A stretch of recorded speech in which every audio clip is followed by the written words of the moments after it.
Hello all, it's Rishi here. So it's 4th of March and today's video will be a learning video.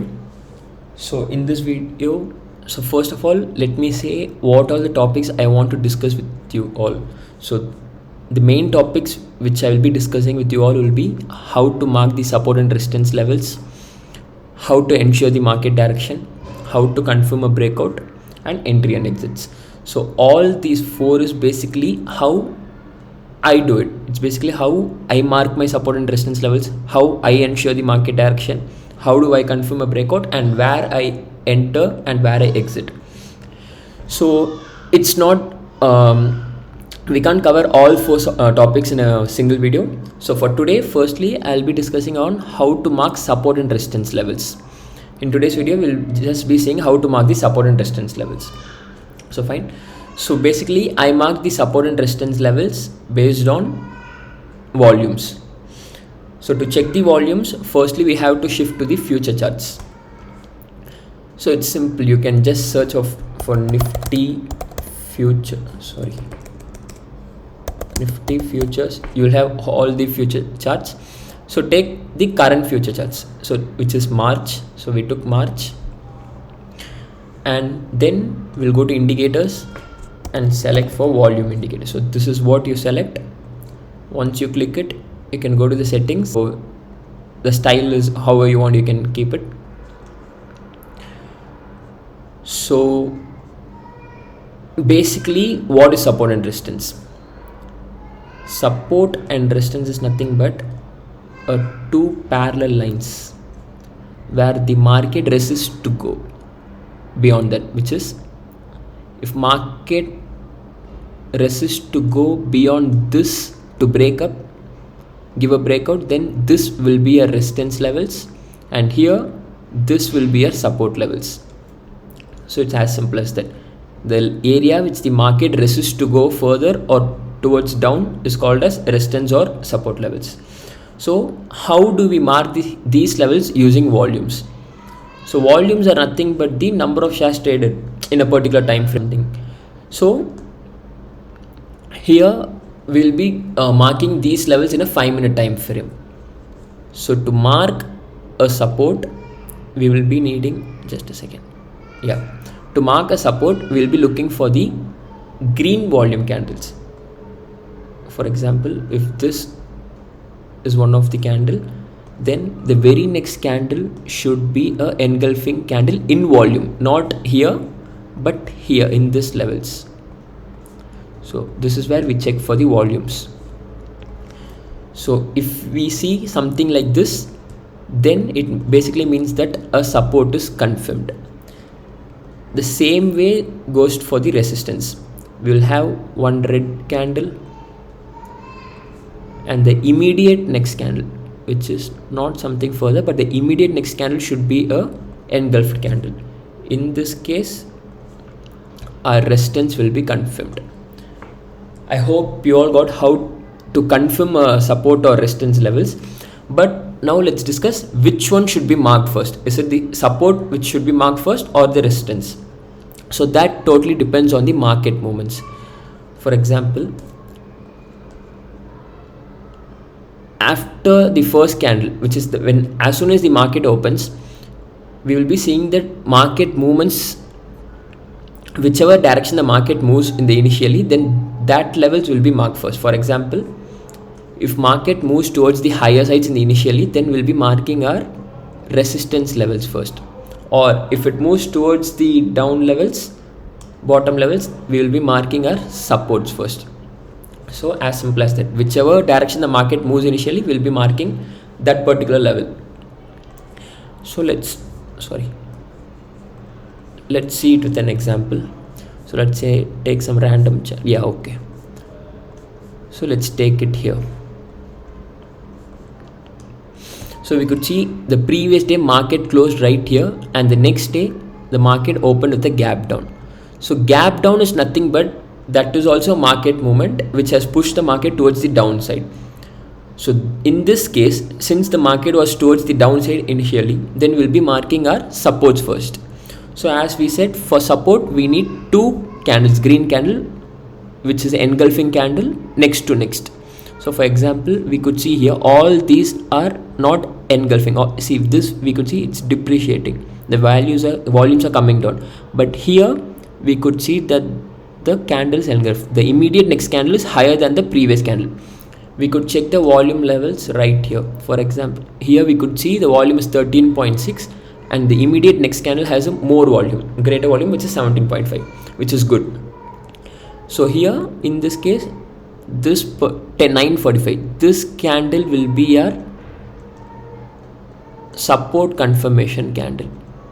This will be a support confirmation candle. So from here, a previous swing low will be our support levels. So this was a previous swing low and that will be a support levels. Then since we marked the supports first, then we'll be looking for the resistance levels. So our resistance is same, 2 candles, which is an engulfing candle. Here we could see, which is formed right here. So here we could see it's 8.7k and the next immediate is 17.8, which is higher and which is good. So this will be our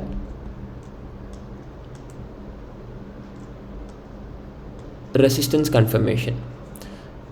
So the previous high will be our resistance levels. So this is as simple as that. Here market moves towards the downside initially, so we marked the support first with here confirming this as a confirmation candle, and then we marked the resistance. So let's look at some other example. Yeah, let's see here. Here the market closed here, the previous day market closed here, and the next day there was a huge gap up, and also the market was moving towards the upside initially.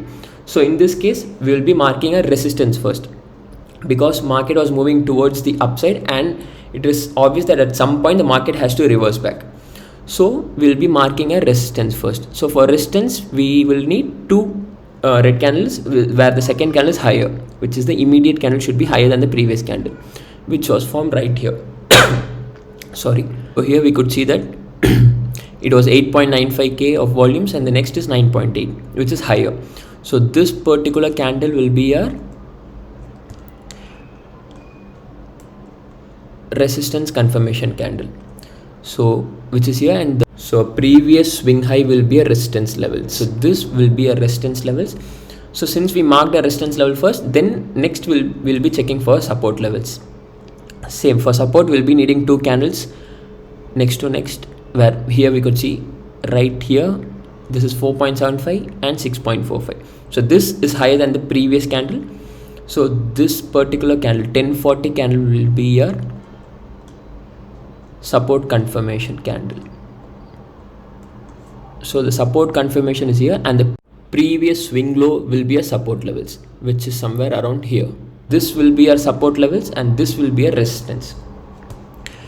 Same, we can take some other example, any example. Yeah, let's say here same, market closed right here and the next day there was a gap down and also the market moved towards the downside. So basically gap down is nothing but market movements towards the downsides and gap up is towards the upside. So whenever there is a gap down, a good amount of gap down, will be marking our supports first. Gap down will be marking our supports first. If it is gap up, then we'll be marking our resistance first.